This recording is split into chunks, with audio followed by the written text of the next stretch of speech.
All right, welcome everybody to this week's client support webinar. My name is Bennett McDowell with TradersCoach.com, and today is September 4th, 2024. Hope everybody's doing okay and had a good Labor Day.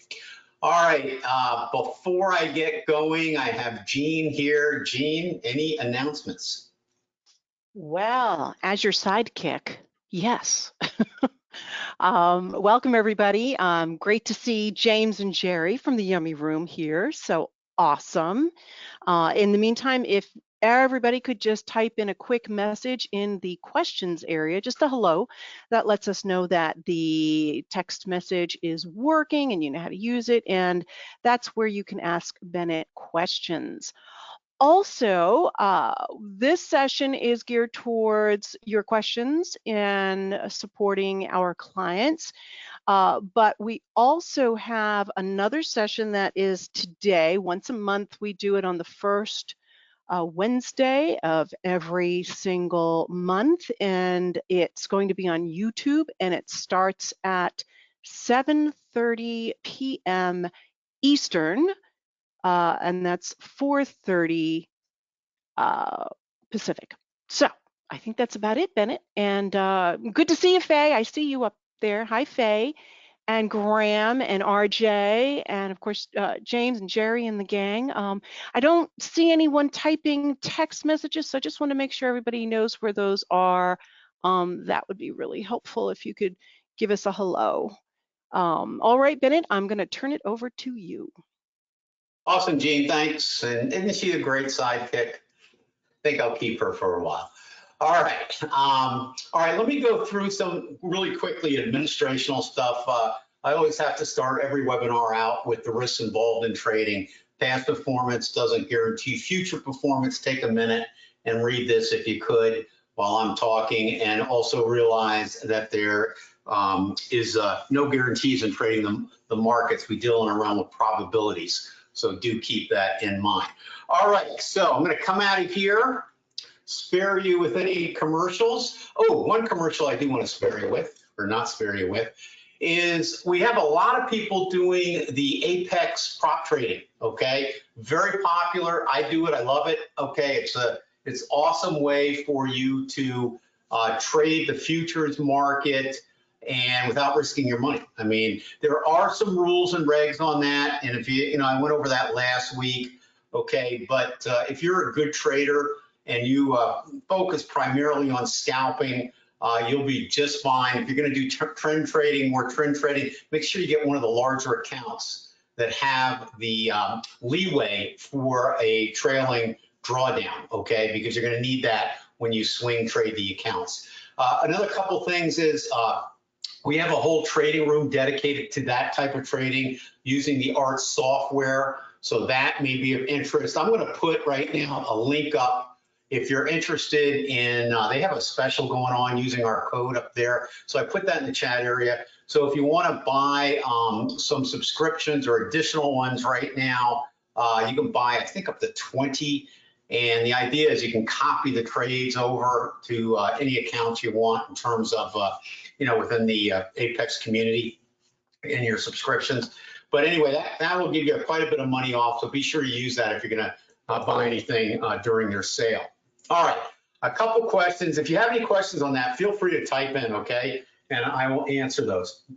Today, I wanted to kind of touch base on actual trading methods that you can use in day trading. I'm going to suggest some trading methods for prop trading as well. But when we talk about trading and using our software, we're really focusing on trend trading or swing trading. And Elliott wave and fibs all play into that.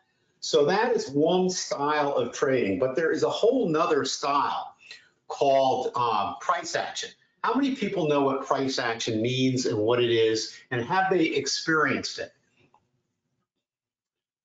Have they experienced? Now, when you're trading the prop firms, probably price action is going to be the way you want to go. But I got to tell you, it's going to take time. Trading is hard, okay? It's going to take time for you to master those skills. Okay, a few. Okay, so let me ask the question: what is price action trading? What is it? Anybody know? Okay, trading price. All right, that's good. How about anybody else? Okay, I'm going to show you a classic chart for price trading. And guess what? There's no indicators. There's no nothing. And you can use candlesticks or you don't have to. All right, that's price action. Price action basically is the footprints of the market. And what we take away from price action is we have certain highs and certain lows. We can draw trend lines on the price action.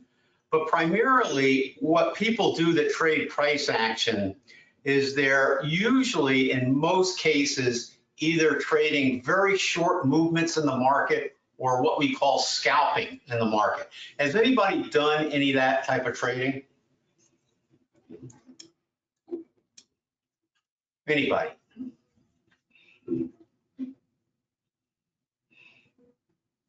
Okay, couple.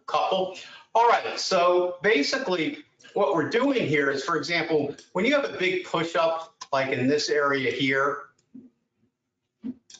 this would be considered a bullish trade. Now, you know, a lot of people focus on candlestick patterns, and I get that, but really with price action, you can look at it, but what you want to see is you want to see follow through. You want to see a bullish movement in a certain direction. And for example, you know, we had a low here, the context is a wedge, had another low that did not take out this low, and then had this bullish bar here. My first entry would be here, okay, on a price action type of basis. It probably would not be here. Some people could take it there, okay, but I usually wait for a little follow through because you can get some faked, you know, at that particular point, you really don't know if you're in a bracketed market, which is a range bound market. Now, do you realize when you're in a range bound type of market that 80% of the breakouts fail? All right, so you kind of want to make sure you see some follow through when you have that. Now, the other thing too is if you go in here, all right, my stop would be under here, probably not here, okay? I would probably put it right under here. Now, when this bar closes bullish, my actual entry is on the next bar. So it's at the open of the next bar. When I see a very bullish bar like this one, that's my entry on the next bar. And then my stop would be under here. If this bar closes at or near its high, meaning there's not a lot of wick on the top, that's my next buy. I buy again. All right, and I'd move my stop here. And that's how you basically trade those swings until you're stopped out. That is trading a swing movement. That's not necessarily a range-bound type of scalp. Range-bound type of scalp would be if you get a false breakout or false breakdown, then you would immediately scalp to the other side of the range or even the middle of the range. All right, so basically with price action, we're looking and analyzing at each price bar. There is no price bar that's an accident in what you're looking at here. Even though we're in a range here, okay, a lot of people will call that noise, not tradable. Well, that's fine, but guess who's trading that? There is somebody trading that. Anybody know? The institutions. The institutions have computerized trading to such a massive scale that basically no human being could really trade some of these price bars except machines. And when I say trades, a lot of these institutions, hedge funds and so forth, have these massive computer areas where they're actually trading 32,000 trades a day. And they're taking ticks. And basically the bottom line is after 32,000 trades, to stay in business, they got to make a profit. And a lot of them make $1 million a day on a very small amount of activity. We could never trade that. We're not fast enough. In fact, they even try to get their computer systems close to the exchanges, because every microsecond on that level of play is the difference between beating the profitability of another institution. So at that level, it's really not the institutions against us, the retail traders, it's the institutions against the institutions. It's the Bank of America's against the Goldman Sachs and things of that nature. So basically, if you go for a trading job in some of those firms, they have discretionary traders like you and I, but a lot of the jobs are, high level. Where did you go to college? MIT. What did you major in? Math. And can you program? Yes, because that's really what they consider trading. It's programming these massive computers. But anyway, the point of that is that no price bar is an accident. Every price bar has a meaning. Every price bar is either going to be bullish, bearish, or neutral. Okay, that's it. And our situation here is, as traders, a little bit more on the retail side, is we want to distinguish between markets are range bound, trending, or if they are overdone for a scalp in the opposite direction. So when you're trading price action, those are the kind of patterns we're focusing on. We're not going to beat these machines in here. Forget that. Okay. But if there is a bullish or bearish price bar breaking out, that is something we can make money on. Likewise, if the market is overdone in one area and we can spot a pullback, then we can counter trend that trade for a quick scalp. So these are the kinds of things that scalpers that trade these short time frames, and even a 1 minute time frame is very fast. If you're starting out, probably a 3 minute to 5 minute time frame would be better, simply because as a human being, we can only think so fast, and you have to do a little analysis. Now, that doesn't mean you trade every price bar, but it means that you look at the context of what's going on in terms of support and resistance. Are you, the wedge? Are you in a micro channel and so forth? For example, just drawing a basic trend line, or here, let's just do this, starting from here, going up here, and coming down here. Okay, there's your basic trend line. And here is, look at the wick on that. But more importantly, what happened with that is the bulls ran it all the way up, and then it came all the way back down. That's usually the sign of some type of rejection at that level. And so you usually get a move after that. Not always, but usually. And what I usually do is wait for confirmation on that rejection. In other words, you could go under here, or you could either go short here. This is a bearish price bar right here. And when you have a big one like this, the measured move down is in your favor. Okay, you usually get a similar movement down than the large price bar once it is established in the direction of a possible new trend. Okay, so keep that in mind. If it's range bound, all right, then that price bar is not going to be as important as when it is actually part of a trend and we have a bearish bar here. All right, even though a long wick here, this is still a bearish body, and so is this. So usually when you get those big price bars, you have a measured move. Unfortunately, you have to put your stop way up here, don't you? And I'm going to tell you a little trick with trading price action. The risk to reward goes out the window. What comes in the window is probabilities. The trade here, that this is going to be a measured move down, is quite high, like around 80%. The problem is the risk to reward is not good. So usually when the risk to reward is not good, the probability can go up quite a bit. If your risk to reward is so close to the price then the chances are you could get stopped out even though the probability is high. So in this business here, you have to trade with the right trade size for a variety of reasons. One is that you don't want to trade too high for your account. I'd rather have my stop much further away with a low trade size on a bar like that than to have a high trade size and have my stop so close that the chances of a probability stop out increase and therefore hurt the probabilities of the trade. So just kind of food for thought on that. So, that is an important aspect of it.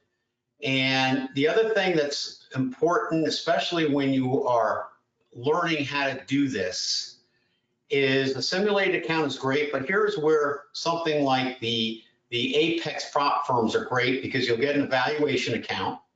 And then from there, all right, you can practice with that. An evaluation account is their form of a simulator account. However, you have a little skin in the game, because if you don't do well, all right, you can't reset it. Sometimes in a simulator account, I'll be trading in a simulator account, and I'll take a trade that's bad. I said, yeah, I can find 100 reasons why. I said, I probably wouldn't have taken that trade in real time, so I'll just reset it, okay? But in a prop trade evaluation account, you can't reset it. So you tend to take it a little more seriously.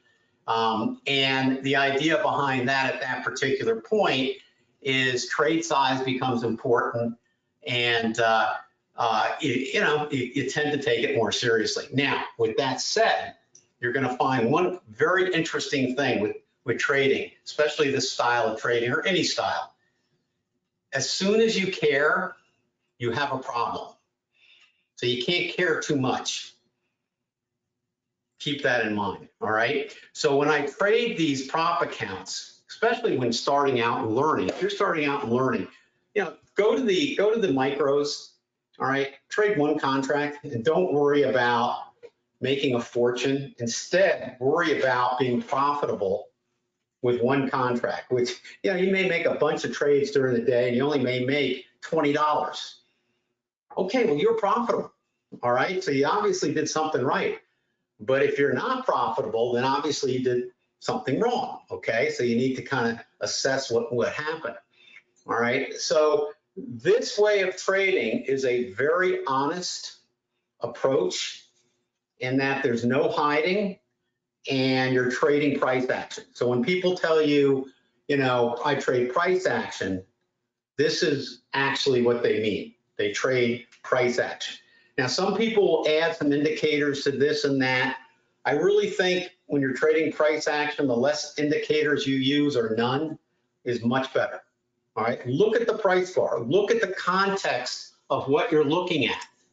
All right, in other words, this is a top, this is a lower top, you got a wedge here. All right, chances are, if this thing holds and we go down from here and we break below here, we're probably, going to say goodbye to this top for a while. And probably when we break, we're going to go down and then go into a trading range. Okay. Most of the time, markets remain in a trading range. And when you get into a trading range, you actually, all right, can then become a scalper. So every time you get a move up and you get a false breakout, sell it. Same thing when you come down. Look for a back and forth movement to scalp the trade. If you are in a more dominant trend, let me find, we had some good ones. Let me go back here recently. It's been a heck of a market for some big movements. Here's one back here in August.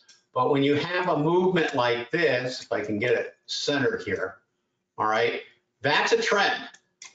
Okay, so when you have a trend like this, there's your trend up there. And so the idea here is you want to look at any pullback in the trend as flags. Okay, here's a flag here, here's a flag here. Okay, any of those type of flags, as long as they don't go below the trend line, are opportunities to buy back into the trend or buy the trend if you missed it, things like that, okay? So you have to look at the context of what's going on and then go and focus on price bars for entries. And part of the context is drawing flags in a bull market, okay, to join the bull market. And scalpers sometimes may draw these flags in. Let me go back to that. Okay, may draw these flags in and be happy with just a short scalp instead of staying with the entire trend. Okay, depends on what that person's style is. And the style comes down to your personality. So the markets on a real raw level, what you're looking at here is our DNA, okay? This represents these, if I remove the X and Y axis, you wouldn't know if you were looking at the NQ, the ES, Tesla, or any of the index, you would not know because the chart patterns repeat themselves because they are human nature. This is our DNA, okay, basically, all mixed up in one package. So price action is the same now as it was a long time ago. And if you learn how to read it and read the price bars, you'll do pretty well. Another fun thing that I tested that was kind of interesting is that, and I don't suggest doing this with a prop account because you have a trailing drawdown, but even in a trend, okay, again, if you don't care, let's say you get a big uptrend, all right, let's say you get this downtrend, all right, so let's say you come down here and you're looking for something as simple as 5 price bars in a row of bearish bars before you would consider taking a counter trend trade. Well, here you got 1, 2, 3, 4. Okay, so that didn't hit it. All right, here you got 1, 2, lower lows. No, 1, 2, 3, 4, 5. Here. Okay, when I see 5 in a row like this, I start looking for a possibility to counter trend that trade. In other words, go long. And I'm not going long for very long, okay? Just for maybe a few price bars, or if I can draw a bear channel in here during the upswing, you know, I can do that. And then with the first bear bar, I can get out, okay? And then the thing may topple down or go range bound or whatever. But sometimes you miss it, all right? Sometimes, all right, it doesn't give you enough of a pullback, all right? So, whoops, sorry. All right, so let me see an example of something here. All right, well, let's just say here, okay, let's say here. Let's say you got 1, 2, 3, 4, 5, okay? So now you're looking for a bullish bar and you get this one. I'm gonna open this up. So let's say you get this one and you go long here, all right? Now here, think about this. Let's say you didn't really care, okay? You kind of know that this thing is going to go against you. So let's say you go one contract to the long side. Now you could get out here, but let's say you miss it. And let's say you miss this one. So you have to work at it to miss it. But let's say it goes down again. And you're like, oh no, do I get out? Maybe not. 1, 2, 3, 4, 5. Why don't you take it all the way down and add another contract here? What's going to happen to the cost basis of this contract? It's going to go to half. What if I added 3? What if I got really gutsy here, or just added 2? It's going to move it down even closer. Guess what? Because I've moved that cost basis down, now I've got a profitable trade on this one.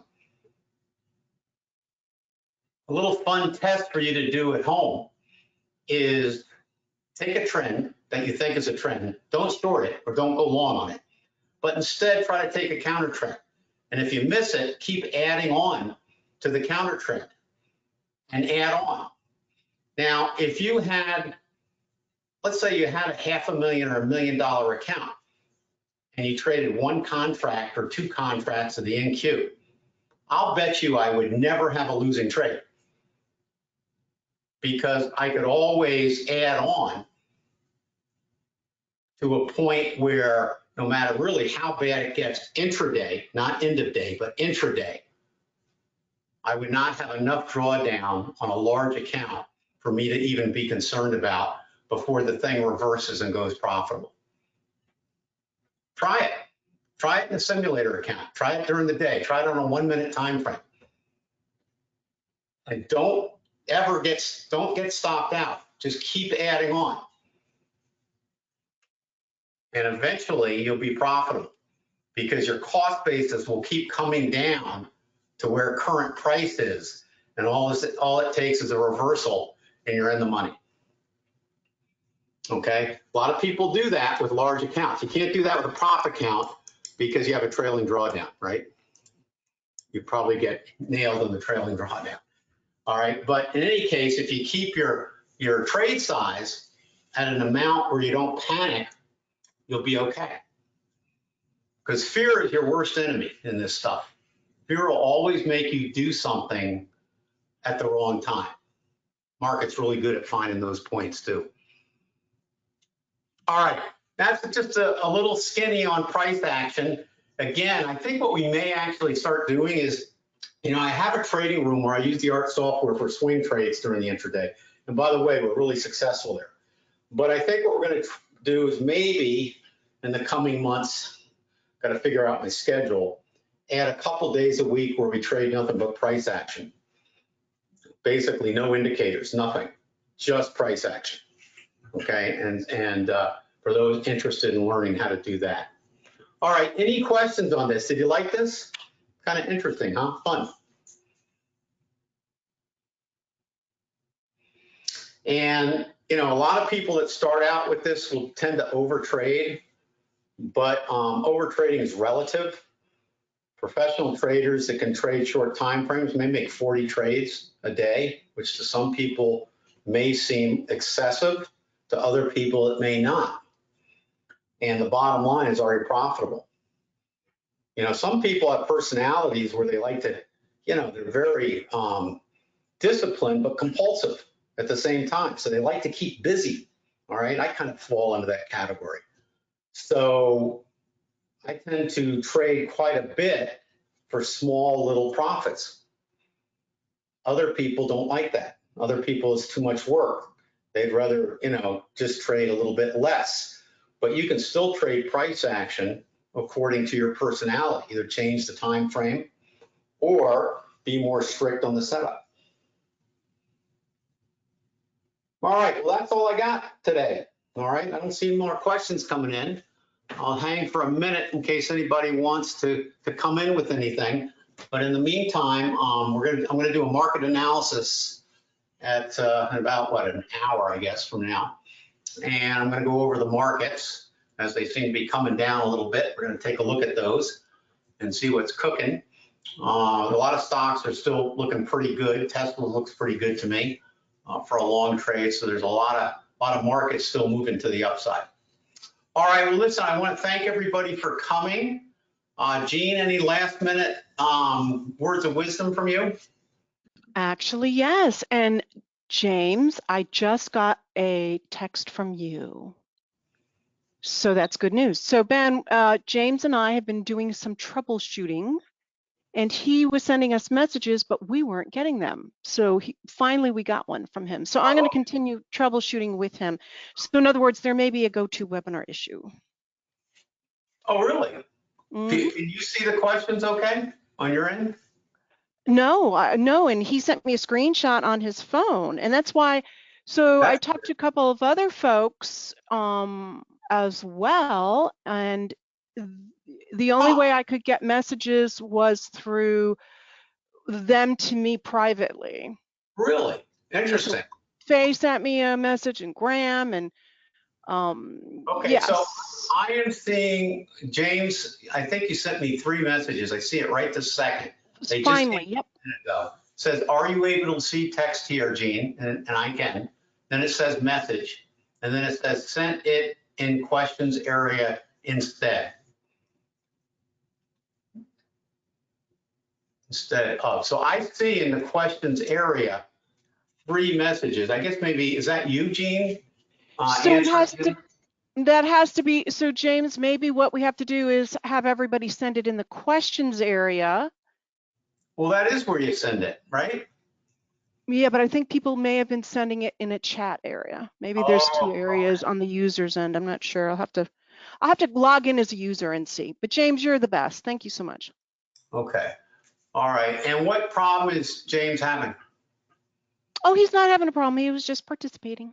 Okay. I did. Okay.